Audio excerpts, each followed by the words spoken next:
오늘 이 아침에 우리에게 주신 하나님의 말씀은 요한복음 13장 34절 35절 말씀입니다.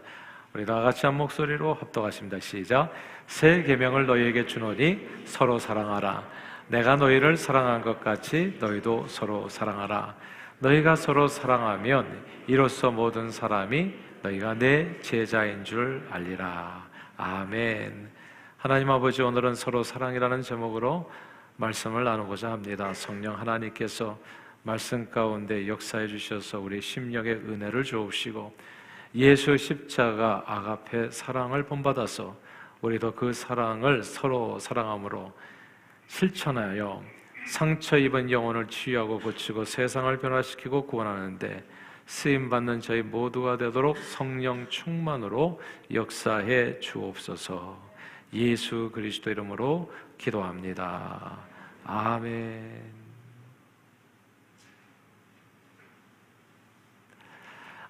지난 주일에는 신앙생활의 목적 5가지 중에 첫 번째 예배에 관해서 생각해 보았습니다. 오늘은 신앙생활의 목적 2번째 시간입니다. 그리스도인의 교제, 친교에 대해서 함께 은혜를 나누고자 합니다. 작년 2022년 4월 2년 전에 훔친 차로 오토바이를 치어서 배달 청년을 숨지게 하고도 나이가 어려서 형사처벌을 받지 않았던 10대 소년들이 폭행 사건으로 작년 4월에 다시 입건되는 일이 있었습니다. 한국의 형사법에 따르면 만 10세에서 14세에 해당하는 소년은 중범죄를 저질렀어도 형사처벌 대신에 보호 처분을 받도록 되어 있습니다. 살인, 강간 등의 중범죄를 저질러도 나이가 어리면 가정법원 등에서의 그런 수강교육과 사회봉사, 소년원 송치 정도로만, 그러니까 이제 전과자는 안 되는 거예요. 그 정도로만 끝나는 겁니다.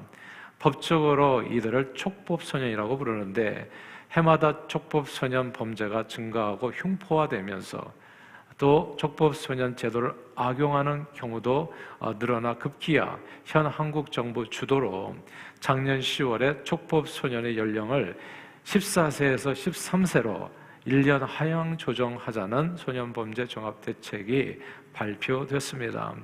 연령 하향을 지지하는 사람들은 일부 흉악 범죄를 저지른 소년범들이 그 죄질에 비해서 너무나 가벼운 처벌을 받으니까 이게 계속 재발되는 것 아니겠는가, 이렇게 이야기하는 겁니다. 연령을 1살만 낮추어도 범죄율이 크게 줄어들 것이라고 생각하는 거지요. 그러나 촉법소년 연령 제한을 1년 하향 조정한다고 해서 과연 소년 범죄가 줄어들 것인가에 대해 또 반론이 적지 않습니다. 반대하는 이들은 어린 나이에 변화의 가능성이 있음에도 조기에 그냥 전과자라고 아이를 꽝 찍어버리면 이 아이가 어떻게 되겠냐는 거죠. 어렸을 때 이미 버린 몸 이렇게 돼서 성인 범죄자가 될 가능성이 오히려 높아질 수 있다고 또 우려하는 겁니다. 여러분들은 어떻게 생각하세요? 그대로 두어야 될까요? 아니면 1살 낮춰야 될까요? 촉법소년 연령 조정책은 국민 여론과 법 전문가들에 의해서 결국 합리적인 수준으로 결정이 되겠지만 사실 법을 통해서 범죄율을 조절한다는 것은 불가능합니다. 왜냐하면 사람들이, 특별히 어린아이들이 범죄를 저지르는 좀 더 근본적인 이유가 있기 때문에 그래요. 근본적인 이유는 그대로 놔둔 상태에서 법적으로 형벌만 조정한다고 해가지고 그 근본적인 이 원인이 해결되지 않았는데 그 범죄율이 줄어들 거라고 생각하기가 어려운 겁니다. 범죄를 저지르는 아이들 대부분은 미국도 마찬가지예요. 미국도 흑인 범죄율이 높은데 그 이유가 대부분이 이제 결손 가정이 많은 거예요. 한국도 마찬가지입니다. 거의 90% 이상이라고 하더라고요. 결손 가정 아이들이나 또 다른 학대의 피해자들인 경우입니다. 아이들은 사실 부모 슬하에서 어떻게 살아야 되는지를 배우며 성장합니다.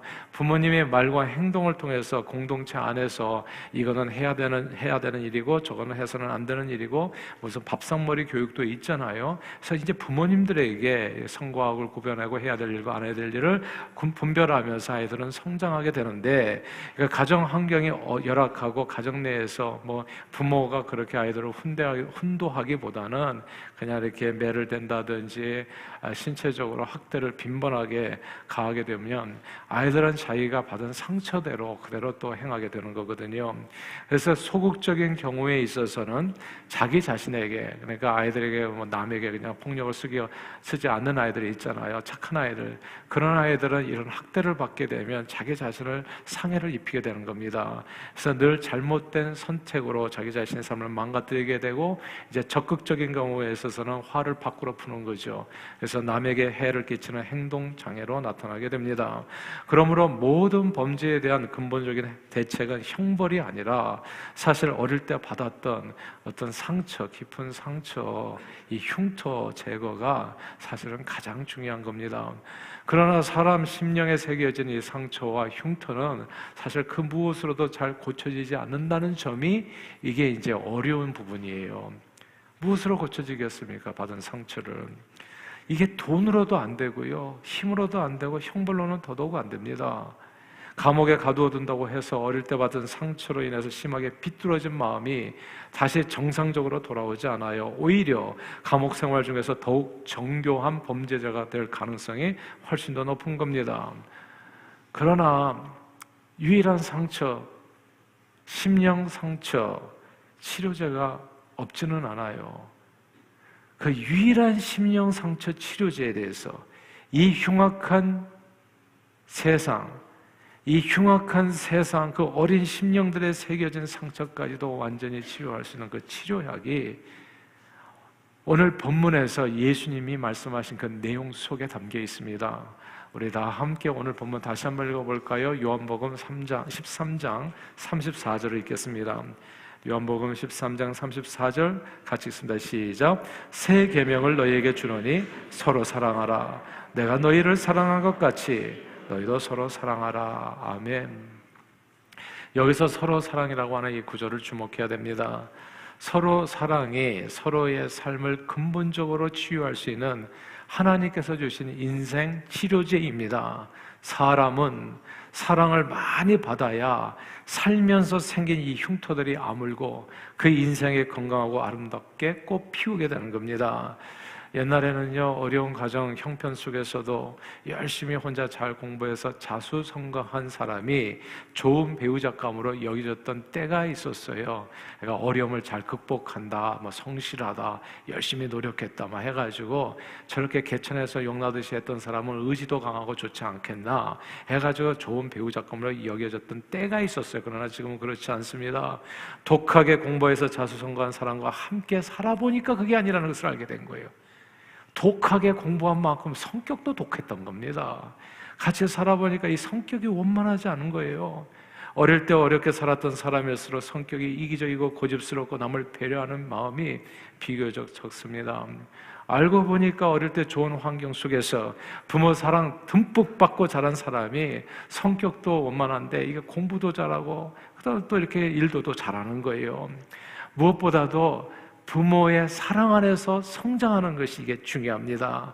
늘 예외는 있어요. 항상 똑같지는 않아요. 그러니까 예외는 있다는 것을 꼭 생각하면서, 그러나 가난하게 살았어도 최소한 부모의 따뜻한 사랑 안에서 성장한 자녀는 거의 잘못되지 않습니다.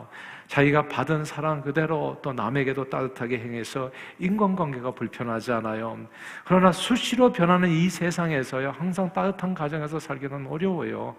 경제적으로 유복한 환경에서 살다가도 부모가 사업 실패해가지고 그래서 다 나락으로 떨어질 때도 있고 어려운 환경 가운데서도 힘들게 공부하는 경우도 생기는 거예요. 인생은 항상 똑같지가 않잖아요. 항상 올라갔다 내려갔다 이런 이렇게 저기를 타지 않습니까? 이 바람을 타지 않아요. 그래서 이제 살다 보면 누구나 다 심리적인 상처를, 이런저런 상처를 안고 살아가게 됩니다. 그리고 이 심리적인 상처는요, 받기는 잘 받는데 이게 어디 받았는지, 언제 받았는지, 어디에 박혀 있는지, 어느 부분이 아픈지 이게 눈에 보이지 않는 점이 이게 굉장히 무섭습니다.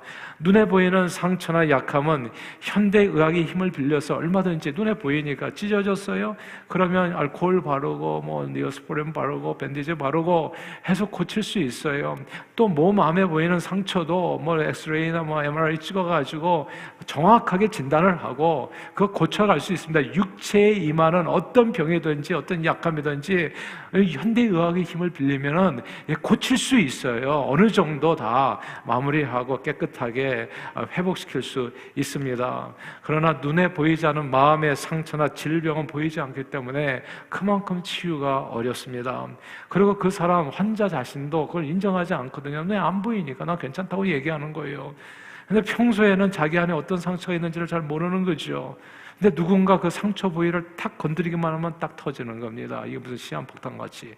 이 버튼을 누르는 순간부터 이게 사단이 나는 거예요. 자기 잘못을 좀처럼 인정하지 않습니다. 늘 자기 변명에 바쁘고 엄청난 분노로 폭발하거나 반발하고 다른 이를 공격하기도 합니다. 마음의 상처가 깊은 사람은 인간관계가 쉽지가 않아요. 마음의 상처가 깊은 사람이 결혼을 하면 가정이 진짜 힘들어요. 진짜 어려워요. 아무 별 까닭 없이 갑자기 괴롭히고 그냥 비판적인 태도로 비꼬아 말하고 다른 이의 마음의 상처를 너무 쉽게 줘버려요. 그러고 자기는 괜찮아.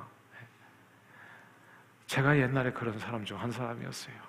항상 말을 이렇게 직구로 해야 되는데 항상 컵으로 돌려가지고 뒤통수 탁탁 치고, 그리고 그 사람 말 들으면은 기분이 나빠지는, 들으면 들을수록 기분 나빠지는, 이런 게 다 어디서부터 오나, 도대체 왜 그러나, 도대체 왜 말을 그냥 제대로 하지 못하나, 선하게 하지 못하나, 다른 사람을 사랑하는 말을 왜 못하냐고요. 이게 장애가 있는 거예요. 뭔가 어디가 그냥 큰 흉터가 있는 거예요. 그래서 그 부분을 통과해서만 나오면 이게 제대로 안 가. 항상 비틀어서 가요.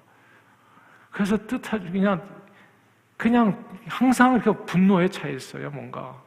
그리고 비판의식이 너무 세, 항상. 마음에 드는 게 하나도 없어, 항상. 이게 다 보이지 않는 상처에서 이게 자유함을 얻지 못한 상태에 있는 사람이 나타나는 그런 현상들인 겁니다. 자기 마음이 불편하니까 주변에 있는 사람의 삶도 이제 불편하게 하는 거지요. 이런 마음의 상처와 질병을 치유하는 약은 없어요. 그냥 마음의 상처나 질병으로 생긴 우울증은 잠시 이렇게 우울증 약들을 통해 가지고 조절할 수는 있지만 그 마음의 상처와 질병을 근본적으로 완전히 깨끗이 치유하는 약은 이 세상에 없습니다. 그러나 그 약은 오직 하나, 오늘 본문에 주님 하신 말씀 속에 있어요. 오직 사랑뿐입니다. 그런데 사람의 심령을 온전히 치유할 수 있는 그 사랑이 이 세상 사람들이 말하는 사랑과는 완전히 다른 사랑이라는 것을 우리는 주목할 필요가 있어요. 오늘 본문에서 예수님이 말씀하신 사랑은 헬라어 아게페라는 단어로 표현되는 그런 사랑입니다. 헬라어에는 사랑을 표현하는 단어가 크게 세 가지가 있잖아요. 첫째는 에로스, 남녀 간의 육체적인 사랑을 뜻합니다. 둘째는 필레오, 친구 간의 우정을 뜻하는 사랑입니다. 그리고 셋째는 오늘 본문에 나오는 바로 이 사랑, 하나님의 무조건적인 사랑을 뜻하는 아가페가 있습니다. 오래전에 이런 약품 광고가 있었는데 혹시 기억나시는 분이 계실지 모르겠어요. 옛날 분들은 다 아실 수 있는데요. 이 소리가 아닙니다. 이 소리도 아닙니다. 용각사는 소리가 나지 않습니다. 유사 제품에 주의하세요. 이게 용각산이 한때 엄청 인기를 끌었던 때가 있어요. 우리나라의 중화공업의 급격한 발전으로 남산이 수목으로 인해서 보이지 않을 때가 있었거든요. 막 진짜 서울 시내가 꽉 수목으로 가득 차가지고 이 공해가 사회 문제로 떠오르면서 기침 가래, 천식 환자가 급격히 늘어났을 때 다른 기침 가래 해소제와의 차이를 소비자에게 확실히 알리기 위해서 소리가 나지 않습니다. 이 소리도 아니지요. 용각사는 소리가 나지 않습니다. 해가지고 우리는 독보적인 기침 가래 천식 해소제입니다 라고 하는 것을 굉장히 어필했었죠. 제가 지금까지 기억할 정도니까요. 에로스, 이 사랑이 아닙니다. 필레오, 이 사랑도 아닙니다. 사람의 심령을 고치는 진짜 사랑은 아가페, 바로 그 사랑입니다. 유사제품에 속지 마세요. 에로스 필레오에 속지 마세요. 에로스 남녀 간의 사랑은 순간적인 즐거움을 줍니다. 사랑에 빠지면 이뻐진다고 하잖아요. 정말 달라져요. 맨날 게으르게 그냥 새집 틀고 살았던 아이가 사랑에 빠지면 갑자기 아침부터 일어나가지고 샴푸로 머리를 감습니다. 샴푸로. 그러니까 사람이 달라져요. 남녀간의 사랑에 순간적인 즐거움이 있어요. 약간의 심리치료 효과도 있습니다. 항상 게으르고 눈이 좀 퀭하게 살던 아이가 반짝거리기 시작합니다. 필레오, 친구 간의 우정도요, 함께 웃고 즐기는 가운데 주어지는 카타르시스 있습니다. 가끔씩. 그러나 이런 에로스와 필레오의 사랑, 우정은요, 반드시 한계가 있습니다. 오히려 에로스적인 사랑과 필레오의 사랑은요, 때로는 우리 심령을 더욱 다치게도 할 수 있습니다. 그래서 이게 유사제품이라는 거예요. 진짜가 아니라 부작용 한 번 당하면 어마어마합니다. 진짜 이 에로스 사랑, 필레오 사랑이요, 그 좋은 줄 알고 따라갔다가 나중에 진짜 어마어마하게 상처를 더 입을 수 있어요. 서로 죽고 못 산다고 뜨겁게 사랑을 불태우면서 결혼했다가도 어마어마한 이별의 상처와 슬픔과 고통을 각자에게 또한 자식들에게까지 남기고 끝나는 경우가 있습니다. 항상 붙어 다니는 친구에게도 크게 상처받고 헤어질 수 있어요. 부작용 어마어마합니다. 그래서 이게 사랑인 것 같은데 유사제품이라는 거예요. 인생을 살다 보면 누구나 한 번쯤은 시련의 고통, 그리고 친구에게 배신당한 아픔을 겪게 됩니다. 모두 불완전한 인간의 사랑으로 주어진 또 다른 깊은 상처들입니다. 그러므로 사람의 심령을 고치는 진짜 사랑은 에로스, 이 사랑이 아닙니다. 필레오, 이 사랑도 아닙니다. 진짜 사랑은 오직 하나, 아가페 사랑이에요. 유사제품에 주의하세요. 진짜가 가진 짝퉁 사랑에 주의해야 됩니다. 그렇다면 진짜 사랑은 뭔가요? 사람이 영혼을 진짜 완전히 치유하고 회복시킬 수 있는 그 진짜 사랑이 뭐냐고요? 그 사람의 심령을 고치는 아가페 진짜 사랑이 무엇인지가 오늘 본문에 나오는 얘기예요. 예수님의 말씀입니다. 요한복음 13장 34절 그 후반절에 나오잖아요. 우리 다시 한번 읽어볼까요? 13장 34절입니다. 같이 읽습니다. 시작. 새 계명을 너희에게 주노니 서로 사랑하라. 내가 너희를 사랑한 것 같이 너희도 서로 사랑하라. 아멘. 사람의 심령을 고치는 아가페 사랑, 여기 잘 설명되어 있습니다. 내가 너희를 사랑한 것 같이, 내가 너희를 사랑한 것 같이. 바로 그 사랑이 진짜 사랑이라는 거, 심령을 고치는 사랑이요. 예수님은 아무 조건 없이 우리가 죄인 되었을 때, 하나님과 원수 되었을 때 우리 죄를 위해서 십자가에 죽기까지 우리를 사랑하신 것 같이 서로 그렇게 아무 조건 없이 아무 대가 없이 다른 이를 위해서 내 한 목숨을 바치셨습니다. 십자가에서. 그게 진짜 사랑이라는 거예요. 전 말씀드리기 부끄럽습니다만 저도 부부간에 참 어려웠던 시절이 있었어요. 그게 예수 믿기 전도 아니고 목사 되기 전도 아니에요. 목사 되고 또 이 교회에서 또 이렇게 목회를 할 때였어요. 근데 이게 해결이 안 돼. 서로 생각이 다른데. 그래서 제가 철저히 깨달은 게 있어요. 인간관계 진짜 어떤 해답을 원하신다면 시시비비를 가리는 거 가지고는 안 돼요. 누가 옳으냐 얘기하면 코를 비틀면 코피 나는 것처럼 그냥 코피 터지는 일만 있어요. 나는 내 얘기만 하고 상대는 다른 얘기만 해요. 근데 우리 가정이 어떻게 세이브 됐을까요? 딱 하나예요. 그냥 아가페 사랑이에요. 그대가 뭐라고 말하든지 나는 그대를 사랑합니다. 그거예요. 있는 그대로. 그리고 더 이상 말을 안 하는 거예요. 제가 가끔씩 표현하는 얘기 있잖아요. 어떤 사람이 이 얘기가 또 기분 나쁘게 들릴지 모르겠는데 저는 할 말 엄청 많지만 말 안 하겠습니다. 진짜 나도 할 말 많아요. 근데 그 말 쏟아낸다고 해서 해답이 없어요. 해결이 안 돼요. 그냥 심플리 상처만 깊어져요. 그리고 결론은 뭐냐면 헤어져야 돼요. 우리는 같이 못 살아요. 그러니까 이게 하나 될 수 있는 방법은 유일해요. 예수 그리스도와 함께 십자가에 죽는 수밖에 없어요. 아가페 사랑이에요. I love you with all my heart. I will not resist. 내가 반항하지 않고 대항하지 않고 I will accept you as who you are. 있는 그대로 받아들이겠습니다. 그러니까 이게 아가페 사랑이에요. 그때 치유가 되더라고요. 그리고 그때 가리지 못했던 시비비 문제는 나중에 시간이 지나니까 저절로 해결이 되더라고요. 정말 중요한 관계에서 너와 나의 관계를 정말 치유하고 회복할 수 있는 유일한 인생 치료자는 제가 깨달은 거예요. 아가페 사랑밖에 없어요. 10년 깊숙이 박혀있는 심리적인 상처를 치유할 수 있는 것은 아가페 사랑뿐이에요. 아가페 사랑은 if가 아니죠. 만약에 그대가 이만큼 해준다면 나는 조건적 사랑이 아니죠.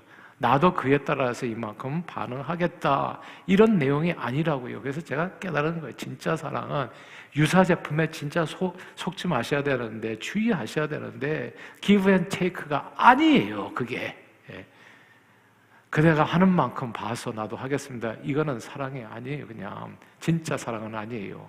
세상적인 사랑일 수는 있겠지만. 그래서 인간관계가 회복되지 않아요. 치유되지 않아요. 그대 마음속에 박힌 나로 인해서 생긴 상처가 없어지지가 않아요. 그렇게 해야죠. if가 아니더라고요. cause도 아닙니다. because도. 무슨 사랑할 만한 이유가 있어서, 내가 저 사람하고 결혼하니까 이쁘기 때문에 결혼했죠, 뭐 이런 거, 돈이 많기 때문에, 능력이 있어서, 이런 게 아니에요. 그런 조건들은 결국 그런 때문에는 시간 지나면 다 올라갔다 내려갔다 또 사라질 수 있는 내용들이에요. 그런 사랑이 아니에요. 이게 다 유사제품 사랑들입니다. 아가페 사랑은 그냥 무조건적인 사랑이에요. 무슨 뚜렷한 이유 없이 상대방을 순전한 마음으로 하나님의 형상으로 지음받은 그 인격체를 그대로 하나님 사랑하는 마음으로 그 사랑을 받아서 내가 너희를 사랑한 것처럼 사랑하는 그 사랑이에요. 선한 사마리아인이 상대가 유대인인 걸 알았어요. 그럼에도 불구하고 그를 불쌍히 여겨서 조건 없이 사랑한 겁니다. 이 아가페 사랑으로 그 죽을 수밖에 없는 피 흘리면서 죽어가던 그 한 사람이 육체만 고침받은 것이 아니라 그 심령도 영혼도 고침받은 거예요. 친구에게 배신당했었나요? 그 유대인이 강도만한 사람이. 그러니까 심신이 다 망가진 그 사람을 온전히 고칠 수 있는 것은 유일하게 아가페 사랑, 내가 너희를 사랑한 것처럼 서로 사랑하라. 바로 이 사랑이 하나님께 속한 사랑입니다. 그리고 이 사랑이 하나님이십니다. 하나님은 사랑이세요. 이 아가페 사랑에 가장 비슷한, 이 세상에 좀 비슷한 사랑의 내용이 있다면 그건 아마 어머니 사랑일 거예요. 그렇죠? 나실 제 괴로움 다 잊으시고 기를 제 밤낮으로 애쓰시는 그 마음, 그 사랑입니다. 어머니의 자식 사랑은 자식이 어긋나지 않도록 붙들어주는 그 심령의 치료제예요. 그러니까 또한 영혼 구원제입니다. 그래서 제가 보니까 홀아버지가 아니라 홀어머니 밑에서 과거에 컸던 자녀들이 비뚤어지지 않더라고요. 그냥 어머니의 사랑이 그렇게 크고 놀라운 건 아니겠어요? 그 희생적인 어머니 사랑을 기억하면 자식은 절대 삐뚤어질 수 없어요. 그러니까 이런 사랑이 그 영혼을 붙들어주는 거거든요. 구원해주는 거거든요. 오래전에 제가 미국에 이민 왔을 때요, 미국인의 자녀 양육 방식이 미국이 굉장히 여러 가지 면에서 이제 컬처 쇼크가 적지가 않았는데 그 중에 하나가 자녀 양육 방식이 한국인들하고는 굉장히 다르더라고요. 특히 갓 태어난 신생아를 미국 부모들이요, 태어났는데 태어나기 전에 벌써 아기 방을 만들어 놓고 거기다 요람 만들어 놓고 거기다 턱 갖다 재워버리는 거예요. 그리고 자기 방하고 연결할 때 뭐 좀 잠깐 이렇게 무슨 삐요삐요 신호 좀 하고. 그래서 완전히 분리해서 어렸을 때부터 아이를 키우더라고요. 한국에서는 거의 하루 종일 엄마가 가슴에 품고 등에 업고 그렇게 키우는데 아이가 태어나자마자 그렇게 분리해서 키우는 것이 너무 이상하게 보였어요. 근데 제가 생각해 보니까 그럴 수밖에 없는 환경도 있는 것 같아요. 그러니까 조부모하고 같이 안 살잖아요. 미국인들은 다 멀리 떨어져서, 물론 시골에 사는 미국인들은 또 다르게 살아가는 형태가 있지만, 그러나 보면 대부분이 그냥 젊은 부부들이 혼자 부모님 먼데 떨어져가지고 그렇게 이제 삶을 만들어 가는데, 그러면서 맞벌이 부부로 살잖아요. 그러니까 이제 내일 아침에 또 일을 나가야 되는데 아이 안고 있으면은 뭐 일을 나가는 게 좀 어렵고 하다 보니까 그냥 어렸을 때부터 이제 따로 재워서 이제 편안하게 잠을 자기 위해서, 그리고 어릴 때부터 아이에게 막 독립심을 길러줄 수도 있다, 뭐 이런 측면도 있었던 듯 싶어요. 그런데 스웨덴의 한 대학교 연구팀에서 엄마와 갓 태어난 아기의 접촉 시간이 그 아이의 삶에 어떤 영향을 미치는가에 대해서 연구를 했어요. 근데 그 결과가 놀랍습니다. 신생아 출생 직후에 고작 15분이에요. 고작 15분. 15분 정도 아기를 엄마 뱃속에 올려두고 서로 따뜻하게 접촉하게 한 결과 그렇게 하지 않은 아이보다도 훨씬 그 아이가 울기를 덜 울고, 그리고 엄마들도 아이를 더 많이 안아주고 더 자주 뽀뽀해줬다는 거, 유대관계가 더 좋아졌다는 거죠. 정서적으로 안정돼서 아이가 성장하게 되었다는 겁니다.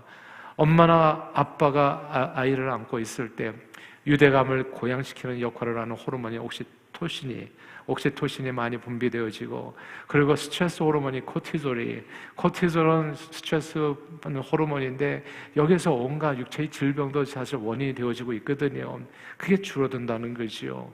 부모의 아가페 사랑이 이제 갓 태어나서 이제 내가 어느 세상에 나오는지도 모르고 꼬물꼬물 그렇게 온통 세상이 불안하잖아요. 이 어린 아이에게 있어서는 두렵잖아요. 앞이 잘 보이지도 않고 걷지도 못하는데 내가 내일 어떻게 될지도 알지 못하는 그 아이에게는 엄청난 평안과 안식을 주었던 겁니다. 이런 연구 결과를 보면서 서양인들은 합리적이잖아요. 연구 결과를 보면 액션을 취하지 않습니까? 지금까지 그렇게 독립을 강조했었던 서양인들이 요즘은 놀랍게도 우리나라의 포대기로 돌아오고 있다는 놀라운 소식입니다. 포대기 아시는가요, 여러분? 포대기는 저희가 어릴 때 엄마들이 아이를 등에 업고 그래서 앞에서 두 손으로 일하기 편리하도록 그렇게 만들어진 포근한 이불 같은 것. 근데 이제는 젊은이들이 촌스럽다고 이제 다 서양식 유모차 끌고 다니잖아요. 애기를 높여놓고. 이제는 안으려고 잘 하지 않죠. 포대기를 이렇게 감싸려고, 엄마하고 이렇게 붙으려고 하지를 않죠. 다 힘드니까, 어려우니까. 그래가지고 요즘은 다 유모차로, 이제 바퀴 달린 차로 애들 거기다 갖다 놓고 이제 이렇게 살아가는데, 오히려 세상에서는 이제 유모차를 버리고 이 포대기에 열광하는 겁니다. 애마존에서 제가 오늘 아침에 찾아봤어요. 포대기 그대로 쓰면 됩니다. PODAEGI 딱 치면 애마존에서 팔아요, 포대기를. 그리고 이것을 진짜 또 그 유튜브에 들어가면 포대기 매는 법, 그것도 다 튜토리얼을 자기네들끼리 외국인들이 다 포대기 매는 법 다 가르쳐 줍니다, 서로 간에. 아이와 정서 교감에 도움이 되고 가벼워서 또 엄마가 아이 없고 다른 일 하기 좋아서 인기가 정말 놀랍다고 하지요. 이제 갓 태어난 아기는 많은 사랑을 받아야 정서적으로 안정감 있게 잘 성장할 수 있습니다. 생각해 보니까요, 한국 전쟁이라고 하는 그 끔찍한 동족 상잔의 비극을 겪으면서도 그렇게 해서 엄청난 심리적인 상처를 입었던 이 한국 사회가 형제끼리 총 쏴서 죽인 사건이 사실은 6.25 전쟁이었잖아요. 그러면 사실 다 정신병자가 돼도 과언이 아니에요. 이제 정상적으로 살아간다는 게 그게 이상할 겁니다. 그럼에도 불구하고 그 모든 그 어떤 상처와 상흔을 다 딛고 오늘같이 우리가 정서적으로 그렇게 정신병자들 되지 아니하고 오늘날같이 부흥성장케 된 원인 중 하나가 저는 어쩌면 엄마가 다 아기들을 업고 키운 그 포대기에 있지 않았을까 생각해 봐요.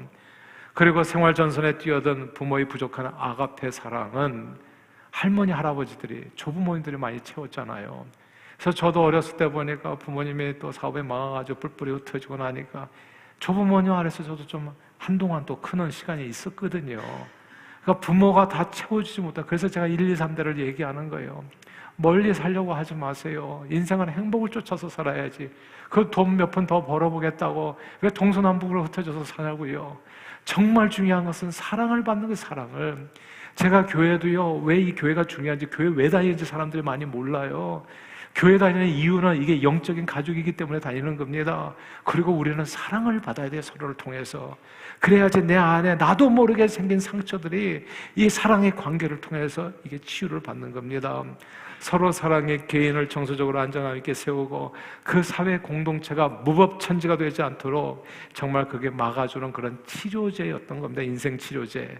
아가페 사랑이 인생을 정서적으로 건강하게 세우는 가장 완전한 심리 상처 치료제인 겁니다. 그런 의미에서 서로 사랑을 실천하는 성도의 교제가 있는 주님의 몸된 교회는요, 정말 어마어마한 것입니다. 사람들이 정말 제가 너무 안타까운 거는 교회를 왜 다니는지를 몰라요. 왜 다니는지. 그래서 방황을 해요.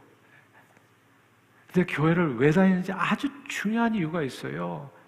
나도 모르게 생긴 상처, 심리적인 상처, 그거 그냥 놔두면 정신병 되거든요. 정신병이 딴 게 아니에요. 겉으로는 멀쩡한데 자꾸 다른 사람을 지어박는 게 이게 어떤 증세 중에 하나예요. 자꾸 다른 사람을 불편하게 하는 거, 편하게 하지 못하고. 근데 이런 게 치유받는 방법이 그게 유일하게 사랑밖에는 없어요. 아가페 사랑. 그 아가페 사랑하는 그 공동체만이 내 영혼이 치유받아요. 그리고 요즘 보면은 정말 신기한 알 수 없는 그런 질병들이 진짜 많아요. 그 원인은 우리가 아는 것처럼 스트레스라고 얘기를 하잖아요. 근데 그 상처로 나서 생긴 병들이거든요. 영혼의 상처, 영혼의 정신적인 심리적인 상처. 그걸 그냥 꾹 참고 있다 보면 견디지 못하는 어느 순간에 이제 막 몸으로 나오기도 시작하거든요. 이걸 치유하는 방법이 없어요, 세상에. 근데 그걸 치유하는 방법, 사랑이에요, 사랑. 무한한 사랑을 쏟아붓는 겁니다. 그럼 그 근본적인 원인이 고침을 받을 수 있게 되는 거예요. 주님의 아가페 사랑을 본받아서 그 사랑을 실천하는 주님의 몸된 교회는 그래서 이 세상의 유일한 희망이 됩니다. 그 어디에서도 치료받을 수 없는 심리적인 상처를 유일하게 치유받을 수 있는 사랑의 공동체가 교회라는 거. 교회는 사람의 영혼을 치료하고 건강하게 세우는 예수 사랑을 실천하는 성도의 교제가 있는 겁니다. 성도의 사랑의 교제, 이것이 그래서 교회 다니는 두 번째 목적이고 신앙생활의 목적이기도 합니다. 신앙생활의 첫째 목적은 뭐라고요? 지난주에 같이 말씀을 나누었던 I love you Lord, 주님 사랑합니다. 그렇게 기도하고 계시죠? 아침에 일어나서 주님 사랑합니다. 주무시기 전에 주님 사랑합니다. 이렇게 고백을 1년 365일 동안 좀 해보십시오. 정말 여러분의 삶이 달라질 거예요. 그게 예배라는 거. 지난주에 말씀 나눴습니다. 오늘은 둘째 시간, 그리스도의 십자가 앞에 사랑을 본받아 바로 그 사랑으로 서로 사랑을 실천하는 성도의 교제입니다. 성도의 교제를 통해서 저와 여러분들의 삶이 더욱더 건강해지는 겁니다. 저는요, 이 아가페 사랑의 파워를 제가 제 온몸으로 체험했어요. 저는 모태 신앙으로 교회를 오랫동안 다녔어요. 근데 예수 그리스도를 내 마음의 구원자와 주님으로 믿고 영접하기 전에 저는 교회가 얼마나 우리 인생에서 소중한 장소인지를 알지 못했어요. 교회는 그냥 건성으로 다녔죠. 그래서 저는 지금도 그냥 보면 알아요. 이분은 지금 영혼은 없고 몸만 있구나. 건성으로 다니고 계시는구나. 아쉽다. 안타깝다. 건성으로 제가 다녀봐서 알아요. 예수 그리스도를 내 마음의 구원자 주님으로 영접했다는 뜻은 다른 뜻이 아니에요. 그것은 예수 그리스도의 아가페 사랑을 만났다는 뜻이에요. 그 그리스도의 아가페 사랑에 붙들리게 되고 그 사랑에 이렇게 비춤을, 그 사랑의 빛에 비춤을 받게 되면 그게 치유하는 광선이 되어가지고 내 마음에 오랫동안 감춰져 있던 그 상흔들이 그게 아물기 시작하게 되더라고요. 그래서 사람이 건강해지더라고요, 정신적으로. 그러면 말이 달라져요. 예전에 아까 제가 말씀드렸던 자꾸 휘어지는 컵으로 돌렸던 그런 말들이 그냥 바르게 나가게 돼요. 그리고 나도 모르게 친절한 말을 자꾸 할 수 있게 되고 미안합니다, 사랑합니다, 고맙습니다, 천국의 언어를 사용하게 되어져요. 내가 그래서 제 온몸을 통해서 깨달은 거라니까 결국 내가 문제였구나. 내 안에 이게 병든 이 상처들이 오랫동안 치유받지 못했던 이 고질병들이 결국 많은 사람들을 내가 힘들게 한 거구나. 그것을 예수 만나고 그 후로 제가 지금까지 경험하는 내용이 되어지고 있습니다. 어린 시절에요, 제 상처들은 그런 것들이었어요. 늘 술 마시고 세상적인 아버지 모습에 많이 실망했었고, 아버님이 술만 마시는 것이 아니었죠. 그런 날에는 꼭 들어와서 아이들을 괴롭혔어요. 그래서 또 매도 그냥 이유를 알 수 없는 찜질이 많았어요. 게다가 행복하지 않은 부부 생활, 우리 부모님들은 행복하지 않으셨어요. 그 모습을 보면서 결혼해도 굉장히 회의적이었습니다. 이게 다 어린아이들에게는 상처라는 얘기예요, 상처. 그 상처가 이게 촉법소년도 만드는 거고 온갖 세상에 이 악의 온상이 돼가지고 거기서 이 세상을 더럽히는 것들이 다 나오게 된다고요. 자연히 부모의 사랑 결핍으로 고생했었던 저는 대학 시절에 크게 방황했습니다. 사랑에 결핍된 사람의 특징이 있어요. 그것은 목마름이에요. 그냥 계속 목이 말라. 무슨 갈급함이 있어요. 그냥 뭔가를 계속 찾아다닙니다. 그 허전함을, 그러니까 술에 그냥 금방 빠져요. 그러니까 그게 거기에서 뭔가 좀 잠시라도 이렇게 심령의 어떤 안식을 얻어볼까. 그리고 담배를 그렇게 피우댑니다. 뭐가 아니 이렇게 좀 허전하니까 계속 이것저것. 그리고 친구들과 어울려 다니는 삶으로 그 갈급함을 채우려 했었어요. 대학 시절에는 아버님께서 꽤 돈을 많이 버셔가지고 경제적으로 어려움이 없었고 겉으로 볼 때 우리는 다 그냥 좋았습니다. 그런데도 저는 끊임없이 방황했습니다. 이유를 알 수 없었어요. 나도 알 수 모르겠더라고. 도대체 내가 왜 그러는지. 이게 상처를 받은 사람은요, 자기가 왜 그러는지 모르는 말을 자꾸 해. 행동도 그렇게 하고. 그런데 계속 방황해, 어딘가에. 그리고 뭔가 쓸데없는 짓을 많이 해요. 쓸데없는 짓을. 그리고 자기 몸을 해하는 것들을. 그러던 어느 날 잔뜩 술을 마시고 집에 왔는데 그날 이상하더라고요. 술을 너무 많이 마셔서 그런지 갑자기 눈물이 쏟아졌어요. 어머니가 찾아와가지고 도대체 너는 허구한 날 왜 이 모양이냐. 그래서 편잔을 주시는데 저도 모르게 제 입에서 툭 이렇게 나와요. 너무 외롭다는 말이 나온 거예요. 근데 이게 저는 그 당시에 외로울 수 없는 환경이었거든요. 부모님도 계셔요, 제가. 심지어 우리 부모님도 여전히. 예. 그리고 형제들도 5이나 있었고 친구들도 많았어요. 외로울 수 없어요, 제가. 이런 환경에서 외롭다면 진짜 외롭지 않은 사람 하나도 없을 거예요. 그런데 외롭다고 하니까 제 자신이 이해가 안 되잖아요. 매일 죽고 싶은 생각뿐이었어요. 그러다가 예수님을 만나고 그 아가페 사랑의 그 치유의 광선에 쬐임 받고 나서 제가 알게 된 거예요. 파스칼이 빵새에서 친 것처럼 사람의 마음에는 오직 하나님밖에 채울 수 없는 그런 공간이 있다는 거. 오직 아가페 사랑으로만 채워질 수 있는 그 공간이 내 안에 있었다는 거. 그리고 오직 아가페 사랑으로만 치유할 수 있는 상처가 내 안에 있었다는 거. 그걸 알았어요. 예수 십자가 그 아가페 사랑을 깨닫는 순간에 제 마음이 순식간에 채워졌고 그리고 제 상처가 치유받았습니다. 가난으로 인해서 얻었던 어렸을 때의 상처도 있었고 그러니까 삶의 환경에서 그리고 부모님으로부터 온 상처도 되게 컸었어요. 가장 가까운 사람에게 가장 큰 상처를 받잖아요. 특별히 아버지. 제가 굉장히 싫어했었어요. 나는 우리 아버지 같은 사람은 안 되리라. 그러니까 이유가 없으니까 뜬금없이 진짜 그런 안 좋은 행동들이 너무 많으니까. 그래서 받은 상처가 어마어마하게 많았는데 그 상처는 평생 치유되지 않을 줄 알았어요. 저는 그냥 크면 아버지 안 보고 산다 그렇게 생각하고 살았거든요. 교회를 다니면서 말입니다. 근데 이 아가페 사랑의 비춤을 받고 나니까 제가 치유가 된 거예요. 아버지를 사랑하게 됐어요. 이건 기적이에요. 저는 홍해가 갈라지는 기적 별로 부러워하지 않아요. 그러나 제게 일어났던 이 사건은 정말 어마어마한 기적이에요. 내가 우리 아버지를 사랑하게 되다니. 그리고 공경하게 되고 그분을 위해서 최선을 다하게 되고 아버지 사랑합니다라는 말까지 하게 되고 말이 안 되잖아요. 근데 이게 아가페 사랑에 내가 너희를 사랑한 것처럼 그 사랑의 비춤을 받으니까 그 다음에 이게 뭐가 달라지더라고. 사람이 정상이 되는 거예요. 한없이 삐뚤어졌던 인생이 제대로 제자리를 잡게 되더라고요. 새로워졌습니다. 이 세상의 갈증이 다 사라졌어요.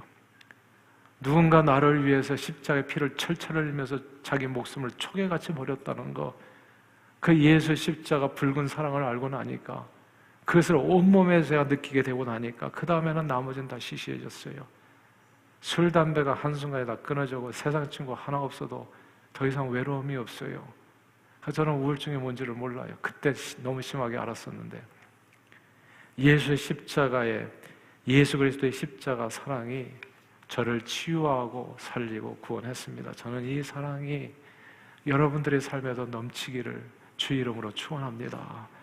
이 십자가 사랑이 혹시라도 여러분 가운데 있는 부부 생활 가운데 부모와 자식과의 관계 가운데 형제와 이웃 가운데 교우들 가운데 혹시 여러분의 마음속에 보이지 않는 어떤 상처가 있는 그 부분을 예수 십자가 앞에 사랑이 그 부분을 만져주셔서 여러분을 온전케 하시고 늘 감사하게 하고 그 사랑으로 또 누군가를 사랑할 수 있게 해주기를 정말 주님의 이름으로 축복합니다.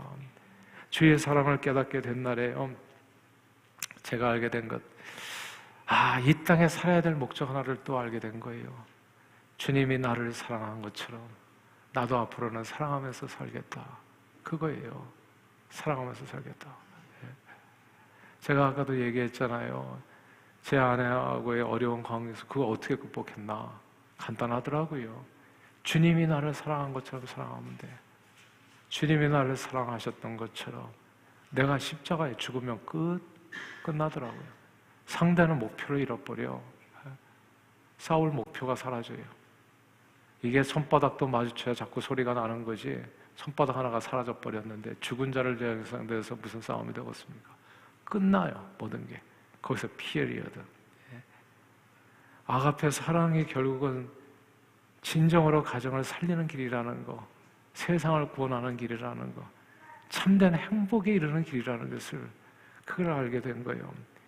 이게 그 다음서부터 내가 얻은, 앞으로 나는 무엇을 위해서 살 것인가, 그거잖아요. 우리 교회 왜 다니냐고요? 신앙생활 왜 하냐고요?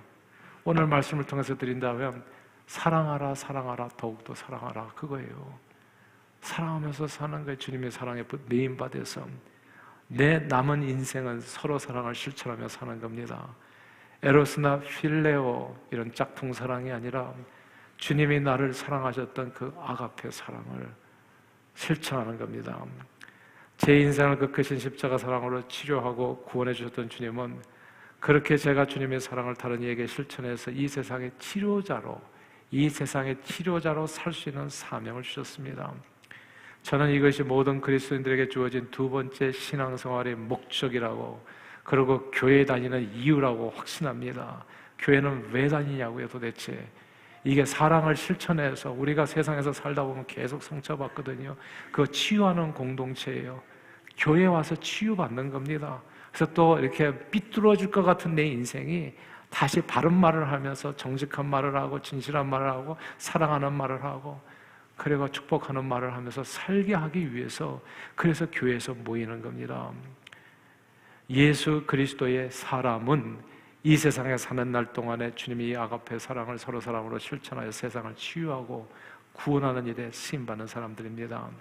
주님의 몸된 교회는요, 서로 사랑을 실천하는 사람들의 모임, 서로 사랑의 교제를 하는 사람들의 모임입니다. 그래서 예수님 오늘 보면 35절에서 너희가 서로 사랑하면 세상에 너희가 참 내 제자인 줄 알리라. 세상에 너희가 진짜 교회라는 걸 인정해 줄 거라. 너희가 서로 사랑한다면, 이렇게 말씀하셨어요. 아가페 사랑을 실천하는 공동체가 바로 주님의 몸된 교회입니다. 그 사랑을 실천하는 교회가 법으로는 교화가 불가능한 비뚤어진 촉법 소년들을 그 심령으로부터 치유하여 바르게 세우고 병든 세상을 치유하고 구원하는 역할을 감당하게 되는 겁니다. 그러나 모든 가정들이 그렇듯이 교회도 엮이는 교회가 가능합니다. 서로 사랑을 알지 못하면 교회 공동체 안에서 서로 험담하고 상처 주는 행동으로, 그렇지 않아도 상처받고 지친 영혼을 더욱 상하게 할 수 있습니다. 모여서 절대 누군가 비판하지 마세요. 그건 악한 거예요. 그냥 다들 불쌍히 여기세요. 성경 말씀 그대로. 그리고 성심을 다해서 사람을 사랑하면서 사십시오. 선한 말로 듣는 자들에게 은혜를 끼치고. 근데 이게 엮이는 가정이 되면, 엮이는 교회가 되면 교회 안에서도 그런 일이 가능하게 벌어져요. 위로받고 그럼 힘을 얻고 격려받고 살기 위해서 교회 왔다가 오히려 마음이 무너져서 가는 경우가 종종 생긴단 말이죠. 그러므로 교회에 주신 계명이 서로 사랑이라는 것을 폐부에 깊이 새기고 우리는 그렇게 신앙생활을 해야 합니다. 무한한 사랑으로 상처 입은 영혼을 치유하고 그리고 고치고 새롭게 하는 거지요. 그러면 죽어가는 영혼이 다시 살아나게 됩니다. 일어날 수 있습니다. 교회에서는요, 공짜 밥을 제공합니다. 오늘 이 예배가 끝나 있으면 배고프실 텐데 다 내려가셔서 식사를 하고 가세요. 오늘도 우리는 아주 맛있는 밥을 먹게 될 겁니다. 이 밥은 배를 채우는 음식이 아닙니다. 세상에서 주는 밥하고 다른 밥이에요. 이 밥은 세상에서 주는 밥은 여러분이 페이하셔야 돼요. 돈을 지불하셔야 된다고요. 아니, 집에서 밥 먹을 때는 지불하지 않는데 집에서 먹는 밥도 쌀을 사오셔야 되고 반찬을 사오셔야 되고 다 돈 지불하고 사는 거예요. 교회에서 주는 밥은 누구든지 내게로 오라, 수고하고 무거운 잠지자 내가 너희를 쉬게 하리라. 공짜로 주는 밥이에요. 교회 밥이 엄청 맛있습니다. 그래서 이 밥은 그냥 배를 채우는 음식이 아니라 저와 여러분들의 그 밥 한 그릇에 담겨있는 예수 사랑, 서로 사랑을 먹는 밥입니다. 그래서 그 밥을 먹으시면서 사랑을 먹는 거라고요. 사랑을 먹을 때 어떻게 된다고? 내 심령이 치유받는다고요. 거기서 누군가 정성을 다해가지고 뭔가 밥 한 끼를 만든 겁니다. 주일날 이렇게 주님 앞에 나오신 누군가를 위해서 이 밥을 먹고 마음까지도 좀 치유되기를 바라는 마음에서 기도로 밥을 만든단 말이죠. 그래서 그 밥을 먹게 되면 세상에서 주는 밥, 돈 받고 주는 밥하고는 완전히 다른 차원의 정말 심령 치료까지 이루어지는 그 사랑의 밥이 되어지는 겁니다. 또 교회 안에는 공짜 밥을 주는 곳이 또 있습니다. 셀 모임, 교구 모임이에요. 적극적으로 참여하셔서 열심히 밥을 드십시오. 예. 셀 모임 초청했을 때 나는 뭐 사정이 있어서 이래서 저래서 못 간다 하면 그 순간에 여러분이 잃어버리는 건 뭐냐면 심리 치료를 받는 순간을 잊어버리는 거예요. 같이 앉아가지고 밥을 드시는 그 순간에 그리스도의 사랑이 소통되는 겁니다. 아가페 사랑이. 누가 이 세상에서 나에게 따뜻한 밥을 차려주냔 말이에요. 이 험한 세상에서, 이 차가운 세상에서. 근데 교회 안에서 서로가 서로 사랑으로서 서로를 따뜻하게 대접하는 거 아니겠어요? 그런 사랑을 마음으로 받을 때, 입으로 먹으면서 심령으로 받아들일 때 내 심령에 오랜 상처들이 치유를 받는 겁니다. 제가 먹는 게 중요하다는 것을 어렸을 때 저는 깨달았어요. 저희 부모님들이 옛날에는 다 그랬어요. 몽둥이를 다 들으셨죠. 체벌이 다 있었어요. 집집마다 말아듣는다고. 말 안 들었기 때문에도 맞는 체벌이 있었지만 제가 깨달은 거예요. 부모님이 기분 나쁠 때 맞는다는 걸 알았어요. 예. 이유는 상관없어요. 예, 이유는 항상 있어요. 제가 맞을 일은 항상 이유는 있었어요. 뭐 이렇게 공부를 안 해서 성적이 떨어져서 동생을 잘 못 돌봐줘서 어느 날은 밥을 내가 동생보다 더 많이 먹어서 이유는 그러니까 때릴 이유는 언제든지 있어요. 근데 언제 만나 보니까 부모가 좀 이렇게 기분이 나빠졌을 때 그때 결국은 대상이 되는 거더라고요. 그러니까 상처가 되는 거예요. 이유 없이 이렇게 좀 핍박을 받게 되니까 상처가 되는 거예요. 근데 이제 아버님도 좀 손을 대셨고 어머니도 손을 대셨는데 아버님께 맞은 매는 오롯이 몽땅 다 제게 상처가 됐어요. 근데 놀랍게도 어머니께 맞은 매는 상처가 안 됐어요. 이유가 뭔가 했더니 어머니는 항상 맴매를 하고 나셔가지고 밥을 사주셨어요. 짜장면을 사주셨어요. 그리고 본인은 짜장면이 맛없다 하시고 그리고 항상 과일 뭐든지 해주셨어요. 짜장면이 아니면 과일. 그러니까 매를 맞아서 억울하고 분하고 화는 나는데 짜장면을 먹으면서 눈물은 쏟아지는데 모든 게 용서가 되는 거예요. 모든 상처가 씻은 듯이 다 사라지는 거예요. 교회밥을 드세요, 여러분. 교회밥을 드세요. 하나님이 나를 얼마나 사랑하신지를 그걸 받으시라고. 그러면 그 모든 진짜 억울하고 분하고 원수 갖고 싶은 그런 마음들이 다 사라져요. 그 사람이 건강해지는 거예요. 아가페 사랑으로. 따뜻한 밥 한 그릇에 밥을 공짜로 먹을 때 우리는 그만한 아가페 사랑이 우리 심령에 흘러들어오게 되는 것을 알게 됩니다. 그러면 마음 한구석에 오랫동안 찌들어 있었던 상처들이 아물기 시작하고요. 마음속에 드리워진 깊은 그늘이 그 사랑의 빛 가운데 점차 사라지게 됩니다. 뒤틀어진 인생이 바르게 세워집니다. 그래서 모든 게 이제 이렇게 정직하게 바르게 나가게 돼요. 컵으로 안 나가고 사람이 밝아져요. 좋아집니다. 새로워져요. 빛나게 됩니다. 사랑하는 여러분, 예수 십자가 아가페 사랑의 유일한 영혼의 치료제입니다. 그리고 그 치료제는 아가페 사랑을 서로에게 실천하는 그리스도의 몸된 교회를 통해서 우리들 가운데 서로 사랑으로 이 세상에 적용됩니다. 이것이 신앙생활의 두 번째 목적입니다. 왜 신앙생활해요? 서로 사랑하기 위해서, 서로 사랑을 실천해서 누군가의 깊은 병을 고치기 위해서입니다. 서로가 서로에게 사랑으로 인해서 심리 상처 치료제로서 쓰임받기 위해서 서로 사랑으로 서로를 치유하고 세상을 치유하고 고치고 변화시키고 온전케 하고 구원하는 겁니다. 교회는 정말 어마어마한 것이죠. 그러므로 신앙생활의 두 번째 목적인 예수 십자가 앞에 사랑으로 우리 서로 뜨겁게 사랑하고 이 세상에서 그 사랑을 실천해서 그리스도의 몸된 교회를 아름답게 세워 하나님을 영원하게 할 뿐만이 아니라 세상을 치유하고 고치고 변화시키고 구원하는 데 존귀하게 쓰임받는 저와 여러분들이 다 되시기를 주 이름으로 축원합니다. 기도하겠습니다. 하나님 아버지, 오늘 신앙생활의 두 번째 목적을 배우는 시간, 아가페 사랑으로 서로를 사랑하여 하나님을 영화롭게 하고 이 세상에서 그 사랑을 실천하여 상처 입은 영혼들을 치유하고 구원하는 사명을 다시금 깨닫게 해주시면 감사합니다. 오직 주의 사랑에 매여 그 사랑을 가정에서, 교회에서, 그리고 이 세상에서 언제나 실천하며 살 수 있도록 늘 성령님 충만하게 우리 심령을 사랑으로 채워주시고 우리를 이 세상에서 사랑의 빛으로 사용해 주옵소서. 우리를 아가페 사랑으로 구원해 주신 우리 주 예수 그리스도 이름으로 기도합니다. 아멘.